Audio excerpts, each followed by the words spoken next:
Bismillahirrahmanirrahim. Assalamualaikum warahmatullahi wabarakatuh.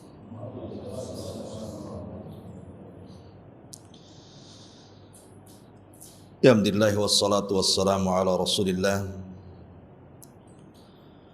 wa ala alihi wa sahbihi wa mawalah wa la hawla wa la quwata illa billahi wa ba'du.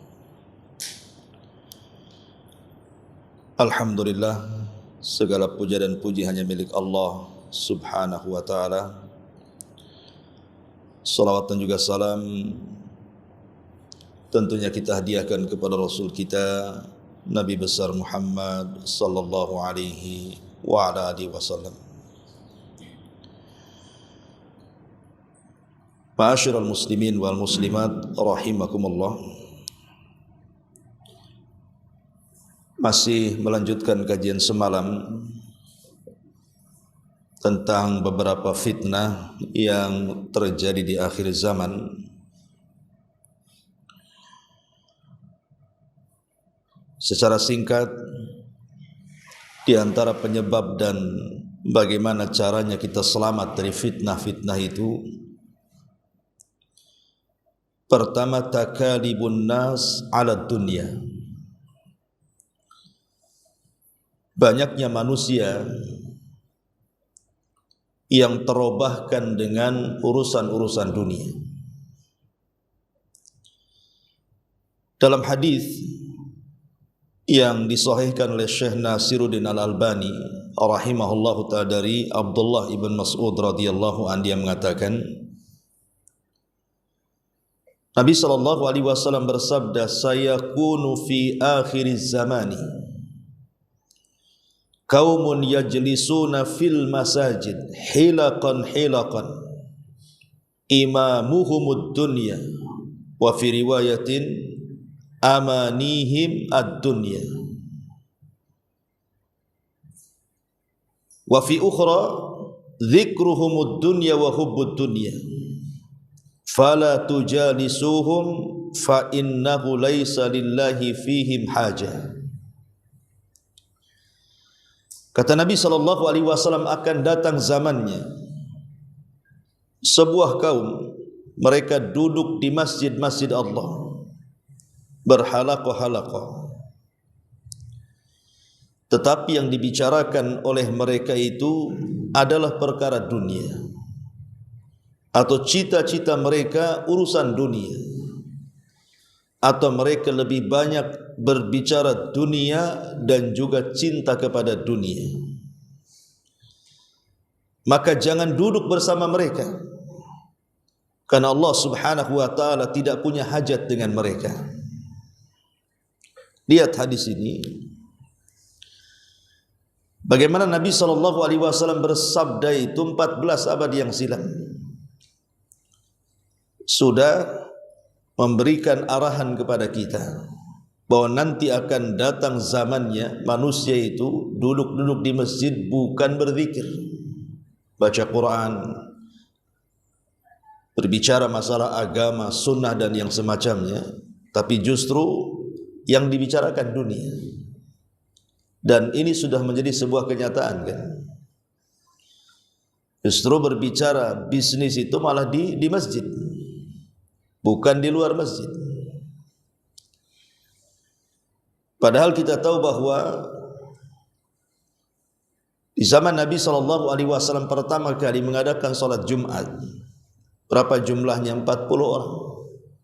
Itulah kenapa dalam mazhab Syafi'i mensyaratkan jumlah dari salat Jumat itu 40 orang minimalnya, karena memang Jumat pertama jumlahnya segitu.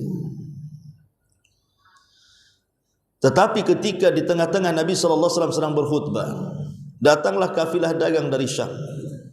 Maka separuh daripada jemaah, ada yang mengatakan 20 orang, isyruna rajula, itu keluar mengejar kafilah dagang itu karena takut tidak mendapatkan barang. Maka turunlah surah Jum'ah, idza nudiya lis-salati min yaumil jum'ati fas'au ila dzikrillahi wa dzarul bai'. Dari sini kita tahu bahwa Apa yang disabdakan Nabi SAW itu bukan isapan jempol, memang kenyataan. Sekarang banyak orang itu di masjid tidak lagi cerita akhirat, tetapi kebanyakan cerita dunia. Karena manusia sudah terobahkan dengan dunia. Umar bin Khattab radhiyallahu anhu ketika mendapatkan berita bahwa perang ketika melumpuhkan orang-orang Persia berhasil, bahkan Baitul Maqdis juga jatuh ke tangan kaum muslimin di tangan Abu Ubaidah bin Jarrah dan Khalid bin Walid. Masalahnya kunci Baitul Maqdis itu kan tidak mau diserahkan kecuali langsung kepada Amirul Mukminin. Maka Umar pun akhirnya datang dari Madinah ke Syam berdua dengan Aslam pembantunya untuk mengambil kunci itu. Yang menarik adalah ketika sampai di Syam, maka Umar kemudian mampir di tendanya Abu Ubaidah bin Jarrah. Betapa kagetnya karena di tenda itu tidak ada barang-barang mewah, padahal dia seorang jenderal. Kalau hari ini jenderal banyak duitnya, banyak bisnisnya. Ini jenderal tidak punya apa-apa di tendanya, padahal menaklukkan negeri adidaya Persia. Harusnya banyak harta ghanimahnya. Disitulah Umar bin Khattab radhiyallahu an menangis ketika melihat Abu Ubaidah dan mengatakan, kulluna ghayyaratna dunya. Kami semua wahai Abu Ubaidah terobahkan dengan dunia, illa anta, kecuali engkau. Begitulah dunia bisa merubah segalanya. Dalam sebuah hadis masih disebutkan dalam silsilah ahadits as-sahihah, la ya'tiyanna 'alan nasi zaman qulubuhum qulubul a'ajim hubbud dunya wa sunnatuhum sunnatul a'rab. Akan datang zamannya, kata Nabi SAW, di mana hati-hati mereka seperti hati-hati orang asing, cinta dengan dunia, tapi sunnah mereka seperti sunnah orang-orang Arab. Ma atahum min rizqin ja'aluhu fil hayawanat yarawna al-jihad dararan waz zakah maghrama. Apapun yang Allah anugerahkan daripada rizki kepada mereka, mereka jadikan hanya untuk menghabiskan kehidupan dunia mereka saja. Dan mereka memandang jihad itu memadaratkan dan zakat itu merugikan. Lihat hadis ini. Nabi SAW mengatakan nanti akan muncul zamannya manusia-manusia itu hati mereka hanya terpaut dengan dunia saja. Belum tidur sudah cerita dunia. Nanti sebelum tidur angan-angannya dunia. Bangun tidur juga begitu. Kemudian Nabi SAW mengatakan, ma atahum mir rizqin ja'aluhu fil hayawan. Di mana setiap datang rizki dari Allah Subhanahu wa taala, mereka habiskan hanya untuk menyenangkan kehidupan dunia saja. Dia bekerja 1 bulan itu, ketika gajian jadi habiskan ya untuk jalan-jalan, senang-senang, seolah-olah begitulah kehidupan dia. Tidak ingat akhirat. Bahkan kalau seandainya mereka diajak berjihad, bagi mereka itu madarat. Dan kalau diseru untuk zakat itu justru merugikan mereka. Nah, ini juga salah satu bentuk bagaimana takalibun nas ala dunia, bagaimana manusia itu hati mereka terpaut dengan dunia itu luar biasa. Dan ini fitnah akhir zaman. Bahkan lebih tegas lagi, hadis yang dikeluarkan Imam Bukhari dari Abi Hurairah radhiyallahu an, Nabi mengatakan, ya'ti 'alan nasi zamanun la yubali ar-rajulu min aina asabal mal min halalin aw min haramin. Akan datang zamannya kepada manusia di mana seseorang tidak peduli dengan pencarian hartanya, apakah dia dapat dari yang halal ataupun yang haram. Lihat lebih tegas lagi, Nabi SAW mengatakan akan datang zamannya manusia tidak peduli ketika mencari kekayaan itu. Dan sekarang lihat zamannya. Zaman hari ini enggak peduli, yang penting dapat uang kan.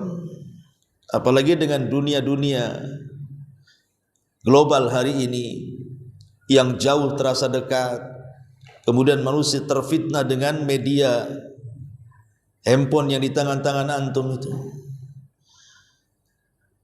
Terkadang ada orang-orang yang kemudian disibukkan dengan media-media, dengan film-film, sinetron-sinetron. Celakanya pula film sinetron ini semua membicarakan orang-orang kaya, syutingnya di rumah mewah, itu. Tidak ada di desa-desa tuh, rumah gubu-gubu. Pemainnya juga seolah-olah hanya untuk mengumbar syahwat saja. Yang nonton pula orang miskin, yang merankan orang kaya kan itu. Akhirnya angan-angannya ingin seperti mereka. Tengok tetangga ingin punya mobil, pengen juga punya mobil. Lah dari situ menunjukkan bahwa syahwat dunia di akhir zaman ini itu akan semakin menarik manusia. Ma'asyiral muslimin yang dimuliakan Allah Subhanahu wa taala. Bahkan lebih tegas lagi, masih disebutkan dalam silsilah ahadits as-sahihah, Nabi SAW mengatakan, inna baina yadayi sa'ah taslimul khasa. Sesungguhnya mendekati hari kiamat itu akan banyak peristiwa. Salah satunya adalah taslimul khasa, di mana salam itu hanya disampaikan kepada orang yang khusus saja. Artinya mengucapkan salam itu hanya dilontarkan kepada orang yang kenal saja, yang enggak kenal enggak disalami. Dan itu sudah terjadi, jangan kepada orang awam, ikhwan-ikhwan aja begitu. Kalau yang jemaah pengajian di sini nampak dari jauh saja sudah assalamualaikum kan itu. Tapi kalau ketemu orang awam, mana mau salam dia. Lah ini sudah terjadi. Bahkan terkadang kalau kita mengucapkan salam itu kepada orang yang tidak dikenal, orang yang tidak dikenal yang mendapatkan salam dari kita itu keheranan. Malah mendekat pula, kapan kenalan? Kapan saya kenal kamu? Kok kamu mengucapkan salam katanya. Bukannya dijawab, malah heran kan itu. Itu sudah terjadi itu. Kemudian juga kata Nabi SAW, wa fashwut tijarati, dan buruknya perniagaan. Dan ini juga salah satu fitnah ya, buruknya perniagaan. Orang yang mengurang-urang takaran, timbangan, meteran, curang dalam dagang, belum lagi perkara riba, gharar dan yang semacamnya, itu sudah terjadi. Dan kita bisa rasakan, bahkan jangan-jangan pula kita pemainnya pula di situ. Kemudian juga hatta tu'inal mar'atu zawjaha 'ala tijarati, sampai banyak kaum wanita yang ikut membantu suaminya dalam berniaga. Jadi fungsi wanita sudah mulai bergeser itu. Harusnya wanita itu menjadi ibu rumah tangga, bergeser pula dia. Terkadang dia pula lah yang kemudian pandai berdagang, suaminya pula tak pandai. Dia sibuk dengan manusia, suaminya tak sibuk, senang saja di rumahnya. Waqat'ul arham, dan juga memutus tali silaturahim, wa syahadatuz zur, dan persaksian palsu, wa zuhurul qalam, dan banyaknya pena, artinya banyaknya tulisan-tulisan.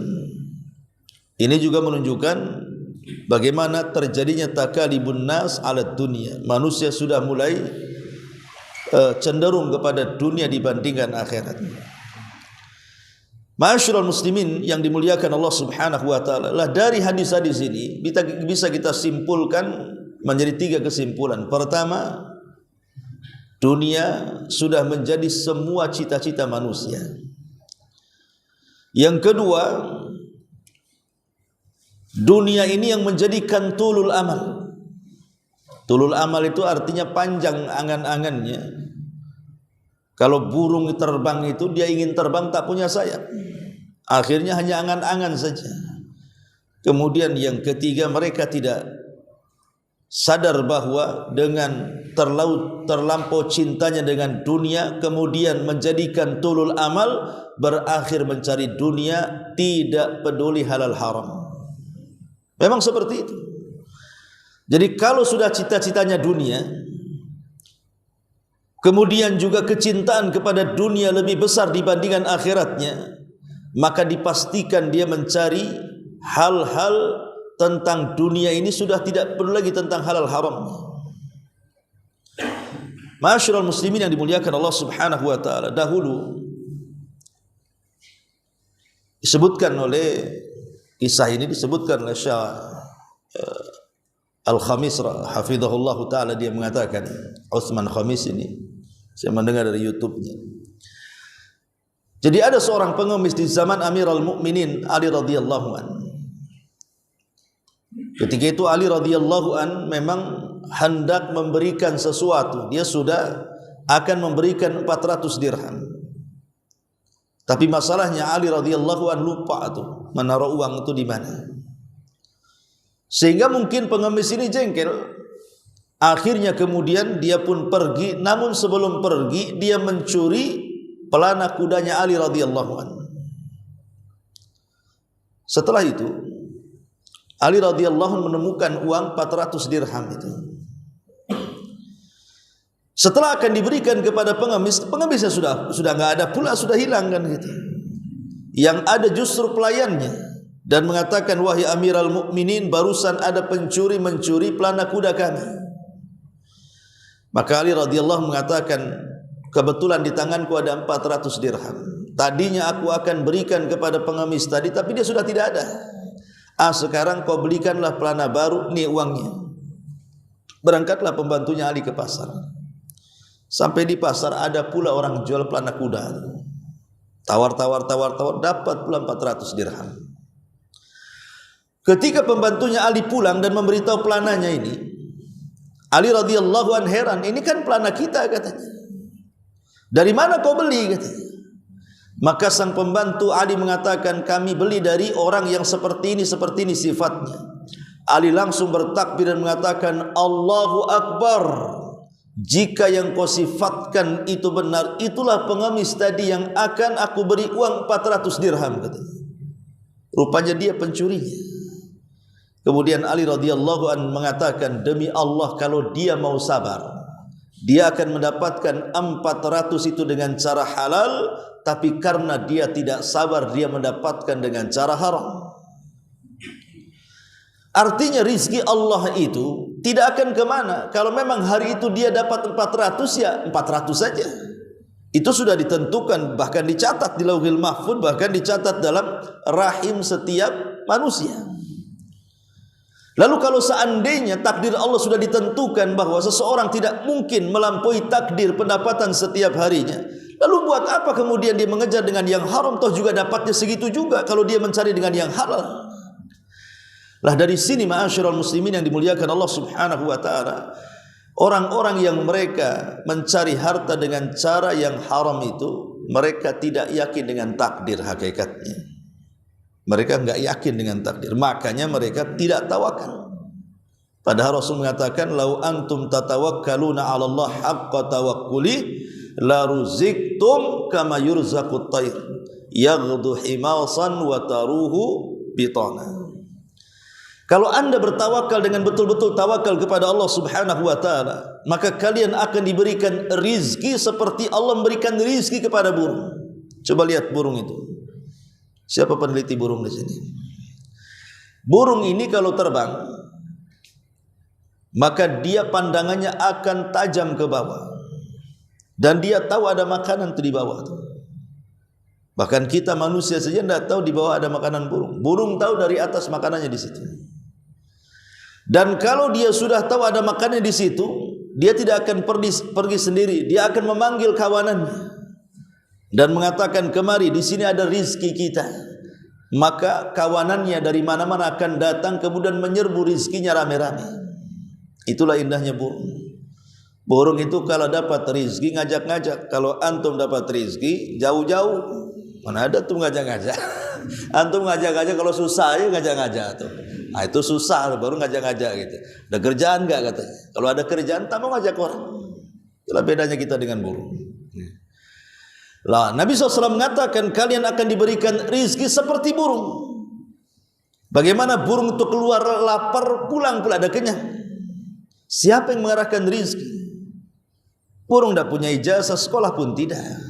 Tapi Allah arahkan rizkinya dengan tawakal tingkat tinggi yang dimiliki burung. Ma'asyiral muslimin yang dimuliakan Allah Azza wa Jalla, ini yang pertama. Yang kedua, su'ul wulad wal ummal, buruknya para pemimpin dan para pekerja. Nabi SAW mengatakan dalam hadis Abi Umamah radhiyallahu an, yakunu fi hadhil ummah fi akhir zamani rijalun ma'ahum siyatun ka'annaha adnabul baqar yaghduna fi sakhatillahi wa yaruhuna fi ghadabillahi. Akan muncul di tengah-tengah umat ini di akhir zaman manusia-manusia yang tidak lepas dari cemeti yang mereka bawa, seperti ekor-ekor sapi betina. Mereka keluar dari rumah dalam kondisi dimurkai Allah, mereka pulang dalam kondisi di laknat Allah Subhanahu wa taala. Keluar dan pulang dilaknat oleh Allah Subhanahu wa taala. Para pensyarah hadis ini, apa maksudnya? Ya. Mereka mengatakan bahwa hadis ini gambarannya adalah di akhir zaman itu ada manusia-manusia yang mereka memang niat keluar rumah itu sudah hendak berlaku zalim. Jadi sudah ada niat keluarnya itu. Dia akan menyakiti orang, dia akan menzalimi orang. Kemudian setelah dia menyakiti dan menzalimi orang, dia pulang merasa puas dengan kezalimannya. Lah itulah orang yang keluar dan pulang itu berada di tengah-tengah kemurkaan dan laknat Allah Subhanahu wa taala. Dan itu yang terjadi. Yang terjadi seperti itu. Banyak para pemimpin-pemimpin itu memang niat mereka itu ingin melakukan kezaliman. Dan mereka puas dengan kezaliman. Kemudian juga ada hadis yang lainnya, Nabi SAW mengatakan, yakunu fi akhir zaman umara'u zalama wa wuzara'u fasaqa wa qudha'u hawana wa fuqaha'u kadhiba. Faman adraka minkum dzalika zaman fala yakunanna lakum katiban wala arifan wala syurtiyan. Rawahu Tabrani wa sahahahu Albani. Kata Nabi SAW, nanti di akhir zaman akan muncul para pemimpin-pemimpin zalim dan menteri-menterinya fasik, penegak-penegak hukumnya para pengkhianat, dan ahli fikihnya para pendusta. Maka barang siapa yang mendapatkan zaman itu, maka jangan bergabung, baik menjadi sekretarisnya ataupun orang-orang yang memberikan pandangannya, atau boleh jadi menjadi pengamannya, polisinya atau yang semacamnya, syartiyan. Rawahu Tabrani, hadis ini dikeluarkan Imam Tabrani dan sahihkan oleh Syekh Albani rahimahullahu taala. Lihat, Rasul menyebutkan 4 manusia di sini. Pertama, pemimpinnya zalim. Yang kedua, para menterinya fasik karena penjilat pemimpin. Yang ketiga, para penegak hukumnya mereka para pengkhianat. Mereka menegakkan hukuman itu sesuai dengan pesanan. Dan para fikihnya, para ulamanya yang harusnya menasihati pemerintah itu, justru mereka para fuqaha yang suka berdusta, memain-mainkan fatwa. Makanya kan ada istilah ulama itu, ada namanya ulama usultah, ulama pemerintah. Apa yang dipesankan pemerintah buat fatwa dia.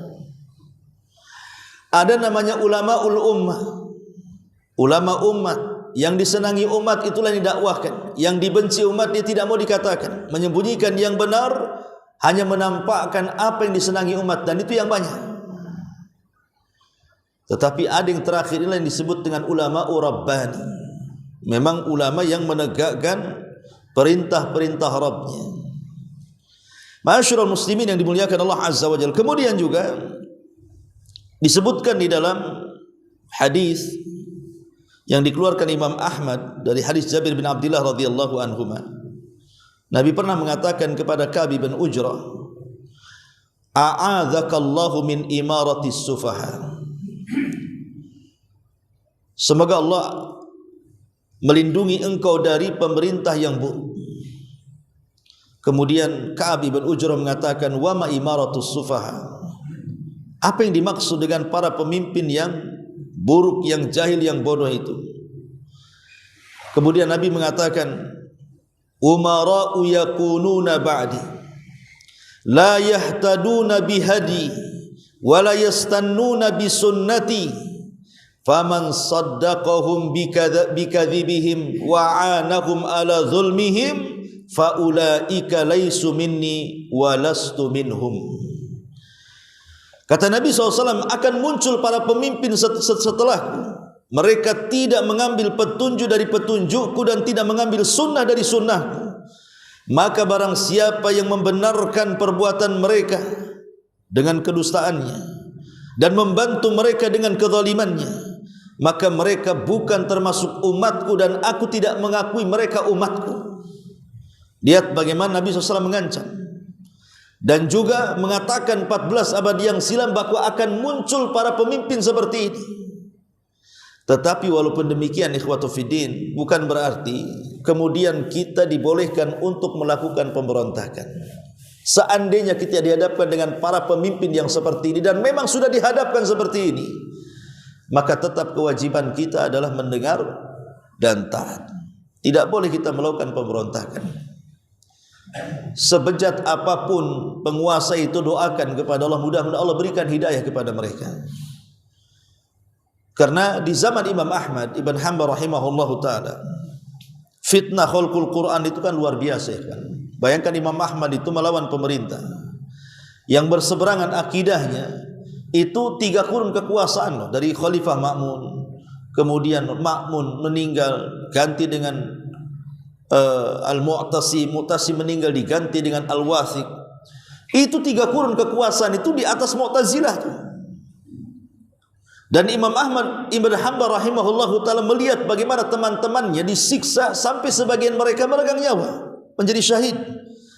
Seperti Muhammad ibn Nuh rahimahullahu ta'ala meninggal di penjara. Al-Imam Al-Buwaiti itu temannya Imam Syafi'i itu juga meninggal di penjara. Kemudian Nu'aim ibn Hammad juga meninggal, kecuali Imam Ahmad. Nah, pemerintah itu tidak langsung membunuh Imam Ahmad karena tahu di belakangnya banyak murid-muridnya. Kalau sampai dibunuh bisa terjadi masalah kan begitu. Makanya hendak membunuh pelan-pelan saja. Tapi Allah takdirkan, Allah selamatkan Imam Ahmad. Begitu kuatnya cengkraman Mu'tazilah di zaman itu. Lah di zaman Khalifah Mu'tasim, Imam Ahmad ini sempat disiksa habis-habisan. Bahkan didebatkan dengan Ahmad ibn Abi Du'ab kan, begitu gitu tokoh Mu'tazilah. Bahkan Ahmad ibn Abi Du'ab meminta kepada Khalifah Mu'tasim untuk dikeluarkan hukuman mati. Tapi Khalifah Mu'tasim ketika itu tidak menyetujuinya, cukup minta dipenjara saja. Lah saat di penjara inilah ada peristiwa besar di Amuriyah. Di Amuriyah itu ada seorang wanita yang dilecehkan oleh orang kafir. Kemudian dia berteriak-teriak dan mengatakan, "Wa Mu'tasimah, wahai Khalifah Mu'tasim, tolong aku," katanya. Kedengaran oleh seorang muslim. Kemudian dia pergi menuju Baghdad melaporkan kepada Khalifah Mu'tasim bahwa ada seorang wanita berteriak-teriak di Amuriyah, dan Amuriyah itu negeri kafir yang dari dulu sulit ditaklukkan. Tapi ketika kemudian ada seorang wanita berteriak dari negeri yang jauh, Khalifah Mu'tasim menggerakkan satu Baghdad. Disinilah makanya Khalifah Mu'tasim mulai lunak dengan Imam Ahmad. Dan Imam Ahmad pun akhirnya memaafkan Khalifah Mu'tasim. Kenapa?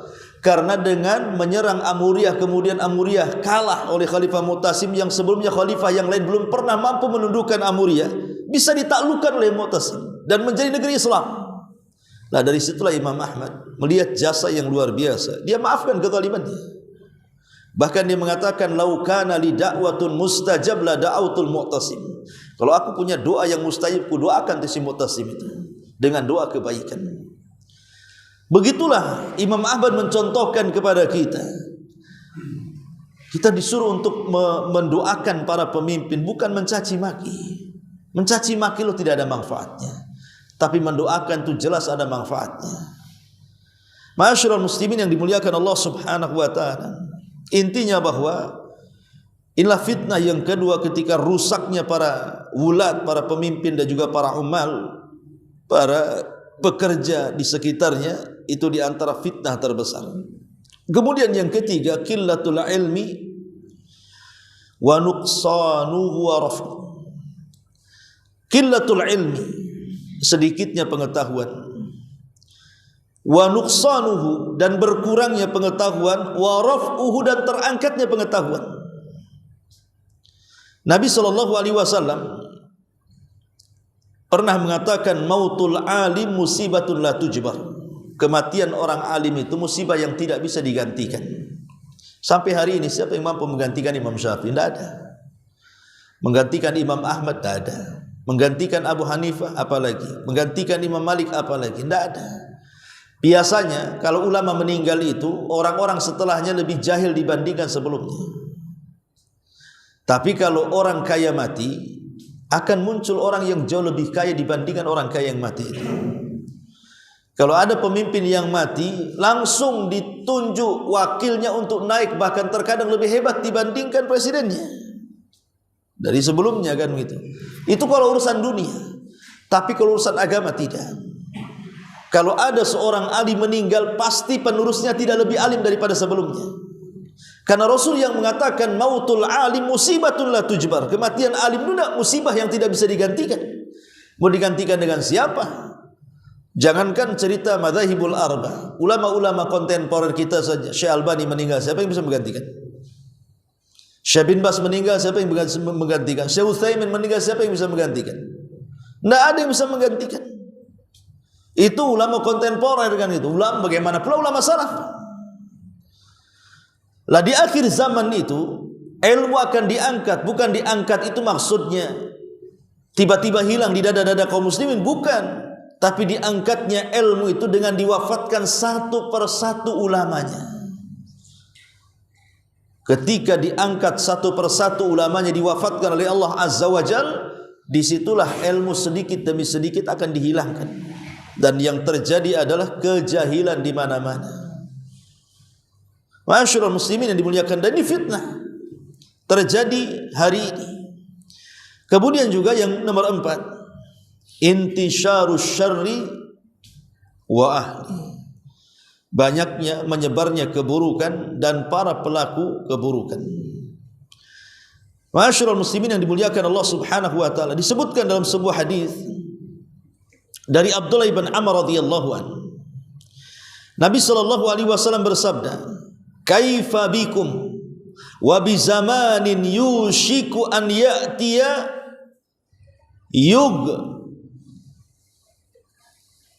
yushiku an ya'tiya yughazbalu an-nasu fihi wa tabqa khuthalatu minan nasi qad marijat uhuduhum wa amanatuhum fakhtalafu wa kanu hakadha wa shabbaka baina asabihi qalu kaifa bina ya Rasulullah idza kana dhalika qala ta'khuduna bima ta'rifuna wa tada'una ma tunkiruna wa tuqbiluna ala khassatikum wa tadharuna amra awamikum. Abdullah ibn Umar atau Abdullah ibn Amr, Abdullah ibn Amr ibn As radhiyallahu anhu, pencatat hadisnya. Kalau Abu Hurairah itu kan penghafal, kalau Abdullah ibn Amr ini pencatat. Makanya Abu Hurairah mengatakan tidak ada sahabat yang lebih banyak hafalan hadisnya kecuali aku, kecuali Abdullah ibn Amr, katanya. Karena dia mencatat, aku menghafal. Ya. Dan Abdullah ibn Amr ini salah satu dari Abadilah al-Arba namanya. Abadilah al-Arba itu maksudnya sahabat-sahabat yang diawali namanya dengan Abdullah. Ya banyak sih maksudnya al-Abadilah itu, karena di zamannya semua fatwa mengerucut kepada 4 sahabat yang dimulai dengan nama Abdullah itu. Abdullah ibn Umar, Abdullah ibn Abbas, Abdullah ibn Zubair, dan Abdullah ibn Amr ibn As, disebut Abadilah. Lah Abdullah ibn Amr ibn As radhiyallahu anhu dia mengatakan, Nabi SAW bersabda, bagaimana keadaan kalian dengan zaman yang hampir tiba ini, di saat manusia dipisah dan juga dipecah-pecah. Yang tersisa hanyalah orang-orang yang hina di antara manusia. Mereka telah merusak dan mencampur adukan amanah perjanjian mereka, yang membuat mereka saling berselisih, dan beginilah keadaan mereka. Beliau kemudian mencontohkan dengan menjalin jari-jarinya. Kemudian mereka bertanya para sahabat, bagaimana keadaan kami wahai Rasul jika keadaannya seperti itu? Maka Nabi SAW mengatakan, peganglah dengan erat apa yang kalian ketahui dan tinggalkan apa yang kalian ingkari. Terimalah dari orang-orang tertentu kalian dan tinggalkan urusan orang-orang awam kalian. Lihat bagaimana Nabi SAW menggambarkan kondisi akhir zaman. Kalau manusia sudah rusak di sana sini, apa yang harus kita lakukan? Maka Rasul mengatakan, peganglah dari apa yang kalian ketahui, kemudian tinggalkan dari yang kalian ingkari. Pegang kepada orang-orang khusus kalian, maksudnya para ulama, dan tinggalkan orang-orang awam kalian. Nah, dari sini ini salah satu solusi dari Nabi SAW untuk kembali kepada ilmu, kembali kepada para ulama di tengah-tengah terjadi fitnah itu. Kemudian yang kelima, kasratul fitan, banyaknya fitnah. Dan fitnah itu sumbernya dua, ikhwan. Umumnya fitnah itu yang terjadi itu sumbernya cuma dua saja. Pertama dari syahwat, yang kedua dari syubhat. Syahwat itu yang merusak akhlak, syubhat itu yang merusak agama. Adapun syahwat itu pendorongnya hawa nafsu, adapun syubhat pendorongnya syaitan. Inilah yang merusak manusia ini. Manusia rusak itu imma kena syahwat atau kena syubhat. Karena musuh terberat bagi kita itu kan luar dalamnya. Luar dari setan, dalam dari hawa nafsu. Dari setan muncul syubhat, dari hawa nafsu muncul syahwat. Dan umumnya seperti itu.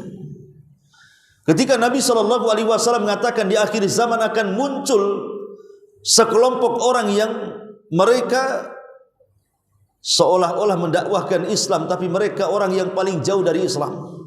Mereka melesat dari Islam seperti melesat anak panah dari busurnya. Dan mereka masih muda-muda, tapi mereka jahil. Mereka lah orang-orang khawarij, kata Rasulullah. Kenapa muncul kelompok ini? Dan ini kelompok pertama yang muncul sebelum Syiah kan. Kelompok ini muncul sebagai kelompok sesat karena kelompok-kelompok ini membawa syubhat kemana-mana. Kalau sekelas ulama dunia di zaman itu namanya Imran ibn Khittan, bisa terpengaruh dengan Khawarij.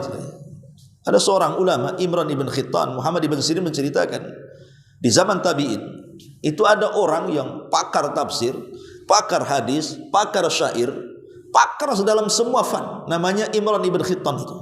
Sampai dipuji keilmuannya. Banyak orang-orang datang dari mana-mana belajar, karena dia menguasai semuanya masalahnya. Belajar tafsir dia pakarnya, belajar hadis kepada dia pakarnya, belajar syair dia pakarnya. Jadi orang senang belajar dengan Imran ibn Khittan ini. Entah kenapa dia tertarik dengan seorang wanita anak dari pamannya. Sementara pamannya ini pemahamannya Khawarij. Dan ulama sebaya dia mengatakan kepada Imran ibn Khittan, sebaiknya kau jangan menikahi orang itu. Karena pemahaman keluarganya Khawarij, kau akan tertarik dengan mereka. Kata Imran ibn Khittan dengan bangganya dia mengatakan, justru kalau aku menikahi wanita itu, aku akan menarik semua keluarganya kepada ahli sunnah. Tapi apa yang terjadi? Menikahlah Imran ibn Khittan hanya karena tertarik dengan para cantik anak dari pamannya itu. Setelah menikah apa yang terjadi? Apakah dia menarik keluarga istrinya menjadi ahli sunnah? Tidak, justru dia yang tertarik jadi Khawarij. Ulama dunia pembela sunnah Nabi SAW tiba-tiba 180 derajat berbalik menjadi Khawarij, dan terus pemahaman Khawarijnya, bahkan dia jadi tokoh Khawarij dan mati di atas Khawarij. Situ dulu punya murid juga di Batam itu. Ya awalnya istiqomah, masya Allah kan itu kan. Dia tertarik dengan akhwat tapi orang awam, memang cantik, belum ngaji kan. Waktu itu memang sudah saya nasihati, jangan. Banyak kok akhwat yang sudah ngaji, supaya lebih istiqomah antum. Nanti saya dakwai Ustaz, gampang itu. Nikah jadi dengan dia, lama mungkin 2-3 tahun tidak ketemu. Setelah ketemu, Masya Allah, udah hilang semuanya. Ya hilang-hilang, seagama-agamanya hilang. Subhanallah, subhanallah. Sudah tidak ada lagi ketertarikan untuk belajar. Bahkan sudah enggak, ya Allah, pokoknya enggak bisa diceritakan. Rusak serusak-rusaknya. Nah, makanya tidak bisa namanya syubhat itu, ikhwatu fiddin, tidak bisa kita dekat-dekat. Dia nyambar-nyambar kita itu. Kita ini yang kurang iman, kurang ilmu, yang jelas-jelas sajalah. Jangan main-main di situ. Supaya lebih menyelamatkan akidah kita. Karena hidup di lingkungan yang istiqomah itu pasti akan terbawa istiqomah, ya. Tapi kalau hidup di lingkungan yang banyak fitnah, sementara kita tidak kuat imannya, pasti diseretnya kepada fitnah itu. Jangankan kita sekelas Imran bin Khattab bisa berubah. Yang jelas-jelas ulama dunia. Makanya di zaman Nabi SAW itu, Umar bin Khattab kan bawa lembaran Taurat tuh. Sekelas Umar saja yang dikatakan oleh Nabi SAW, kalau ada Nabi sepeninggalku, Umar lah orangnya karena cerdasnya. Ketika dia membawa lembaran Taurat, Rasul marah dan mengatakan, amutahawwikun anta ya ibnal Khattab, apakah kau sudah bingung wahai putra Khattab? Buang tuh lembaran-lembaran itu. Laqad taraktu fikum alal bayda lailuha kanahariha la yazigu anha illa halik. Aku tinggalkan lo Islam itu terang benerang, malamnya seperti siangnya, siapa yang berpaling dia sesat, ya. Artinya bahwa kalau sekelas Umar saja dikhawatirkan Rasul, dia bisa berubah masuk ke agama lain kan gitu. Bisa saja dia masuk ke Yahudi. Itu dikhawatirkan Rasul, padahal ya kita katakan mustahil. Tapi bagi Allah mungkin saja membolak-balikan hati kan. Makanya Nabi SAW itu setiap sholat selalu mengatakan, ya muqallibal qulub tsabbit qalbi ala ta'ati. Sampai Ummu Salamah mengatakan, ya Rasulullah, kenapa anda banyak membaca doa itu? Apa kita katakan Rasul akan tersesat sehingga harus berdoa seperti itu? Wahai zat yang membolak-balikan hati, tidak mungkin, mustahil Rasul tersesat kan begitu. Tapi kenapa Rasul membaca doa itu terus? Makanya Ummu Salamah bertanya.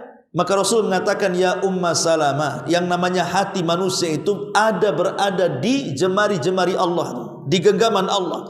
Allah bisa saja merubah orang itu sesat sesaat atau mendapatkan hidayah sesaat. Ya, jadi jangan main-main dengan masalah syubhat ini. Ma'asyiral muslimin yang dimuliakan Allah Subhanahu wa taala. Begitu juga masalah syahwat. Ya. Dan dua-duanya adalah pemicu fitnah. Adapun perbedaan syubhat dengan syahwat, ya, seperti yang saya sering contohkan, perbedaan Adam dan iblis. Kalau iblis dikeluarkan dari sorga oleh Allah karena syubhat, kalau Adam dikeluarkan dari sorga karena syahwat. Kenapa syahwatnya Adam? Karena Allah melarang, kau jangan makan buah ini, jangan kau dekat-dekat, dimakan pula. Makan itu urusan syahwat, urusan perut, ya. Maka dari itulah Adam diusir. Adapun iblis ini bukan masalah syahwat, dia masalah syubhat. Ketika disuruh sujud tak mau dan mengatakan saya lebih baik daripada Adam kan. Aku diciptakan dari api, Adam dari tanah. Itu namanya syubhat, itu namanya kerancauan dalam pikirannya. Sebab itulah Allah murka dan mengusir iblis dari surga. Nah, itulah perbedaan syubhat dan syahwat. Dua-duanya fitnah. Ma'asyiral muslimin yang dimuliakan Allah Subhanahu wa taala. Lalu bagaimana caranya kita ini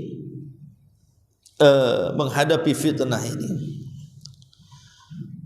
Pertama, sebutkan oleh para ulama supaya kita terhindar dari fitnah adalah muhawalatu al-ibti'adi an mawatinil fitani. Berusaha menjauh dari sarang-sarang atau tempat-tempat yang di situ terdapat fitnah. Di zaman sekarang, di zaman yang penuh dengan fitnah itu, jauhi tempat-tempat fitnah supaya kita tidak masuk dalam fitnah. Memang kita tidak mungkin keluar dari fitnah. Makanya ketika Rasul mengatakan as-sa'idu liman junnibal fitan, orang yang berbahagia itu orang yang dijauhkan fitnah. Bukan kita yang menjauh dari fitnah, karena kita tidak mungkin menjauh dari fitnah. Mustahil kita menjauh dari fitnah itu. Fitnah akan ada terus di sekitar kita dan mengganggu kita kan. Tetapi Rasul mengatakan orang bahagia itu adalah orang yang Allah menjauhkan kita dari fitnah. Bukan kita menjauh dari fitnah, Allah yang menjauhkan. Dengan cara apa? Memberikan taufik kepada kita. Dan mintalah kepada Allah agar kita dijauhkan dari fitnah dengan berbagai macam bentuk yang sudah kita jelaskan. Maka sebagai bentuk upaya kita ini mencari sebab supaya terjauh dari fitnah, jauhi tempat-tempat fitnah itu. Ini yang pertama. Kenapa demikian? Karena Allah mengatakan wattaqu fitnatan la tusibanna alladziina zalamu minkum khassah. Takutlah akan fitnah kalau sudah ditimpakan Allah itu, yang terkena bukan orang-orang zalim saja, orang baik pun terkena imbasnya di situ. Yang kedua, al-i'tisamu bil kitabi was sunnah. Yang bisa menjauhkan kita dari fitnah adalah berpegang teguhlah dengan Quran dan sunnah. Ketika Allah Subhanahu wa taala menurunkan Adam, Hawa dan iblis dari dunia, dari sorga menuju dunia, Allah Subhanahu wa taala katakan fa imma ya'tiyannakum minni hudan fala khaufun 'alaihim wa lahum yahzanun. Dalam ayat yang lain fala yadhillu wa la yashqa. Faman tabi'a hudaya fala yadhillu wa la yashqa. Seolah-olah Allah mengatakan qul nahbitu min hajami'a. Kami katakan keluar kalian dari sorga semuanya. Maksudnya Adam, Hawa dan iblis. Fa imma ya'tiyannakum minni hudan. Kelak aku akan turunkan petunjukku kepada kalian. Maka barang siapa yang mengikuti petunjukku, dia tidak akan sedih dan tidak akan takut. Dalam ayat yang lain tidak akan sesat dan tidak akan binasa. Sebagian ulama tafsir mengatakan apa yang dimaksud petunjuk di sini? Yang dimaksud petunjuk di sini adalah para utusan yang Allah utus dan kitab-kitab yang Allah turunkan. Jadi kalau seandainya dahulu di zaman Nabi Musa ada orang-orang yang mengikuti Musa dan Tauratnya, itulah mereka di atas petunjuk, tidak akan sesat dan tidak akan binasa. Kemudian muncul lagi di zaman Isa. Maka siapa di zaman Isa yang mengikuti Isa dan Injil yang diturunkan kepadanya, maka orang-orang itu tidak akan celaka dan tidak akan binasa. Sekarang eranya adalah era Nabi kita Muhammad sallallahu alaihi wasallam dan Quran yang diturunkan kepadanya. Maka siapapun yang mengikuti Nabi dan Al-Quran yang dibawanya, maka tidak mungkin sesat dan binasa. Itulah yang Rasul katakan, taraktu fikum amraini lan tadillu ma tamassaktum bihi ma kitaballahi wa sunnati. Tinggalkan kepada kalian dua pusaka, kalau kalian pegang erat keduanya tidak mungkin sesat selamanya, Quran dan sunnah Nabi sallallahu alaihi wasallam.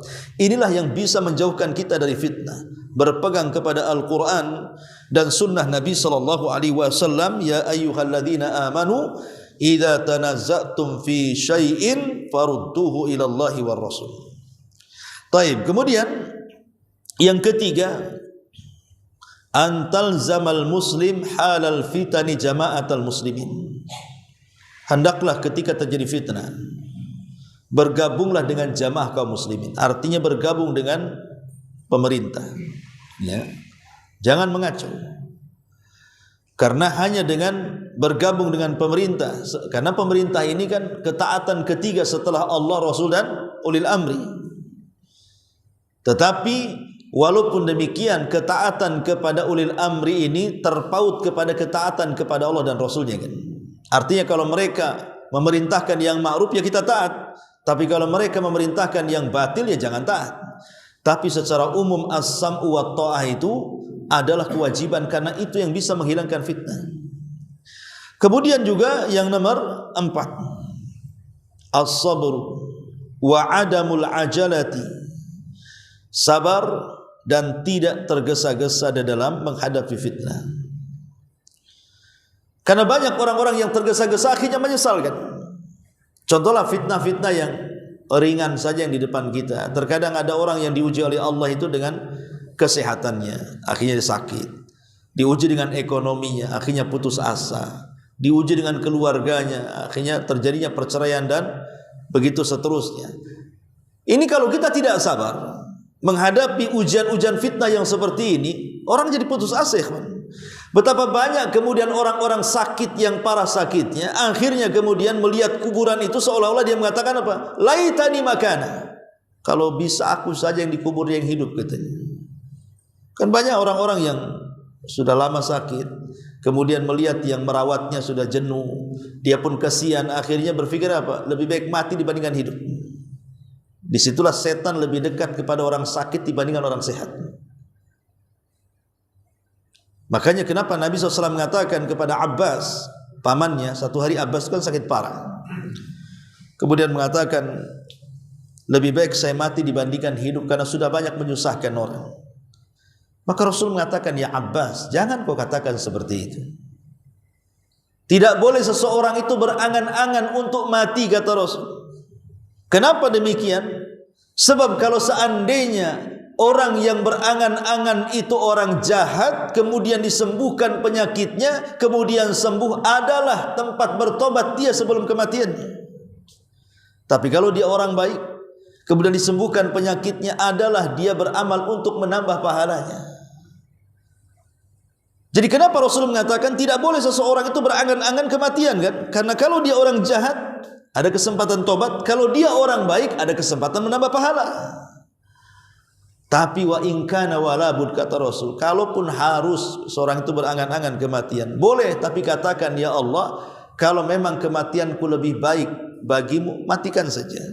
Tapi kalau kehidupanku lebih baik bagimu, maka sembuhkan saya. Itu kalau memang harus ngomong seperti itu. Ya, karena banyak orang-orang yang sakit itu mereka putus asa, maka kewajiban kita yang sehat menenangkan orang yang sakit itu. Dengan cara apa? Kunjungi mereka. Maka di antara syarat Islam yang besar pahalanya itu, yang kalau antum lakukan 70.000 malaikat mendoakan kita, adalah ziaratul mardha, menziarahi orang sakit. Itu bisa menenangkan hatinya. Boleh jadi itu obat bagi mereka. Ya, kalau bisa antum ziarah orang sakit itu jangan bawa pisang, bawa ini, jangan. Bawa obat, madu, habatus sauda, kan itu. Sebab kalau bawa pisang yang makan bukan orang yang sakit, yang jaga tuh biasanya. Jadi bawa obat-obatan, madu, kan misalnya, atau bawa dokter ke rumahnya, atau bawa tukang bekam, pokoknya yang berkaitan dengan dia lah, atau doakan kebaikan. Ya, kemudian kalau sudah sampai di rumahnya, hibur dia dengan menceritakan kebaikan dia. Kalau seandainya Allah takdirkan dia meninggal, maka yang terekam dalam otaknya itu berhusnudzon kepada Allah. Oh, saya ini masih ada kebaikan, mudah-mudahan ada harapan masuk surga. Tapi kalau antum bercerita keburukan, putus asa atau kematiannya, akhirnya suudzon. Cepat lu sembuh, nanti kita mabok lagi, toto mati. Ya, jadi otaknya mabuk, neraka nih saya, neraka nih. Akhirnya berburuk sangka kepada Allah, kan. Maka kalau depan orang sakit itu jangan cerita keburukan, cerita kebaikan, supaya dia merekamnya. Oh, saya masih ada punya kebaikan, mudah-mudahan bisa masuk surga. Akhirnya bahagia kematiannya, kan. Itu diantara, karena orang sakit ini lebih sakit kalau tidak ada yang mengunjungi, kan. Orang sakit, dia sudah sakit dengan penyakitnya. Lebih sakit lagi kalau antum tidak mengunjungi dia. Jadi kuadrat sakitnya itu jadinya. Udah sakit dengan penyakitnya, lebih sakit lagi kok. Dia kalau sakit saya datang ke rumahnya, giliran aku sakit tak datang pula dia ke saya. Itu kan lebih sakit lagi dia. Sakit hati akhirnya. Jadi kenapa orang ziarah orang sakit itu bagian hak seorang muslim? Karena minimalnya bisa meringankan, gitu ya. Kemudian juga yang kelima, ar-ruju' ilal ulama'i rabbaniyin as-sadiqin ahla basiratin. Kembali kepada para ulama. Tentu ulama rabbani, ulama ahli sunnah wal jamaah, ulama salaf, yang mereka memang pandangannya luas. Dan itu disebutkan dalam surah An-Nisa ayat 83. Kemudian yang nomor 6 langsung, taqwallahi azza wa jalla. Bertakwalah kepada Allah Subhanahu wa taala, yang benar-benar takwa. Kemudian juga yang ketujuh, kasratul ibadah. Perbanyak ibadah. Di zaman fitnah ini, perbanyak ibadah. Karena ibadah di zaman fitnah ini pahalanya besar. Kata Rasulullah, al-ibadatu fil haraji kahijrati ilayya. Ibadah di waktu terbanyaknya fitnah, pembunuhan dan yang semacamnya, maka pahalanya sama dengan hijrah kepadaku. Kenapa kok disamakan dengan hijrah? Apa tujuan hijrah Nabi? Menyelamatkan agama. Itu tujuan Nabi hijrah, kan menyelamatkan agama. Maka disuruh hijrah. Sebab kalau tetap di Mekah, banyak orang yang kufur nantinya, sudah Islam bisa balik lagi. Ya. Makanya untuk menyelamatkan agama, dia dan para sahabatnya hijrah. Lah, ibadah di waktu fitnah juga sama, supaya kita istiqomah. Jangan sampai futur. Sebab kalau seandainya kita tidak memperbanyak ibadah di zaman fitnah, nanti kita keseret fitnah, akhirnya hilang agama kita. Makanya Rasul mengatakan, memperbanyak ibadah di zaman fitnah itu pahalanya sama dengan hijrah bersamaku, karena sama-sama menjaga agama. Ya, ini yang nomor 7. Kemudian yang nomor 8, adamul isya'a fi at-tawasul al-internet. Jangan mengikuti berita-berita yang tidak jelas yang tersebar di internet, di medsos.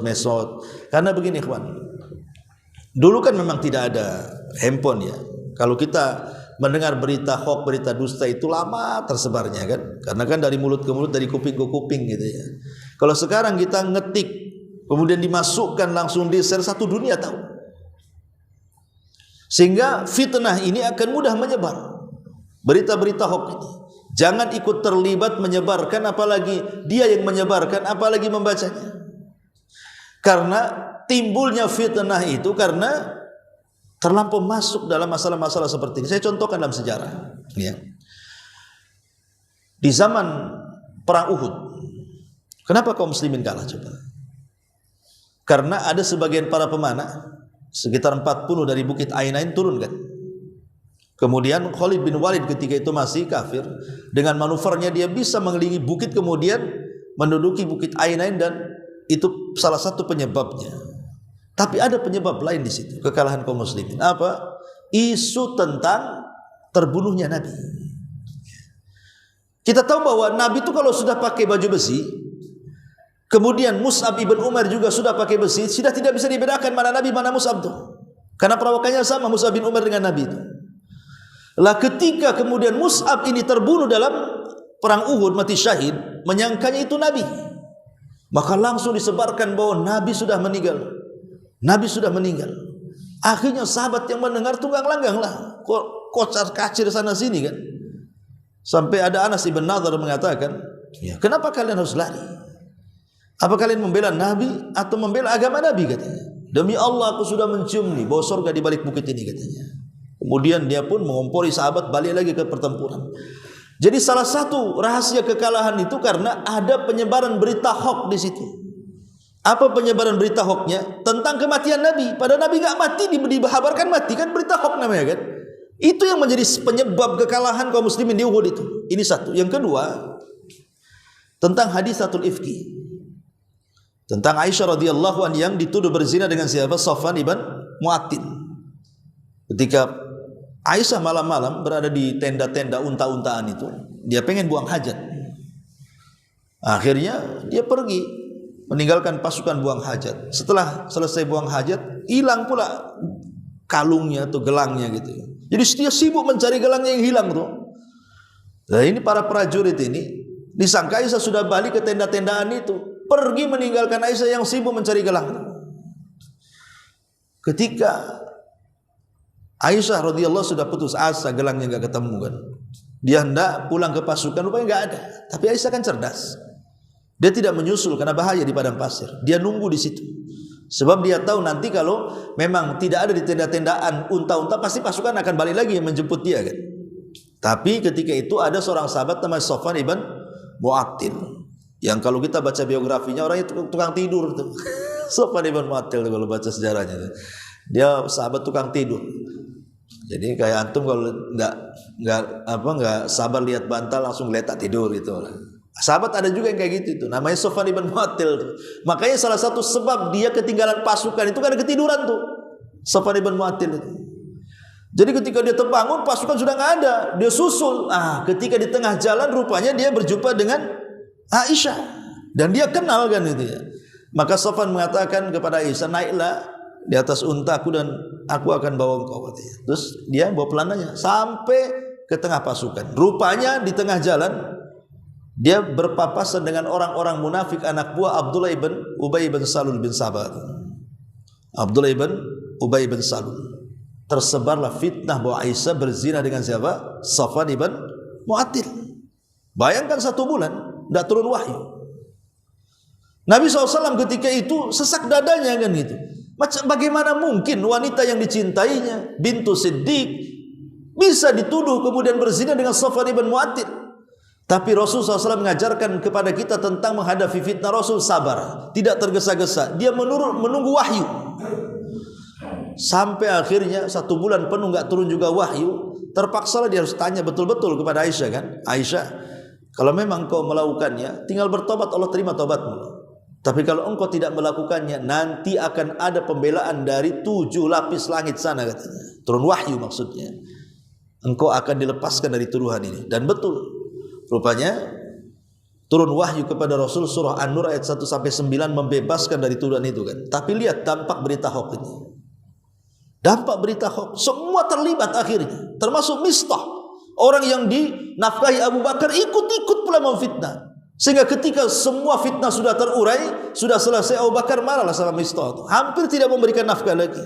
Kalau bukan karena Allah turunkan ayat, akhirnya Abu Bakar memberikan lagi nafkahnya. Tapi lihat dampak berita hoax ini. Ini contohnya, ya. Atau contoh yang lainnya, tersebarnya berita hoax ini.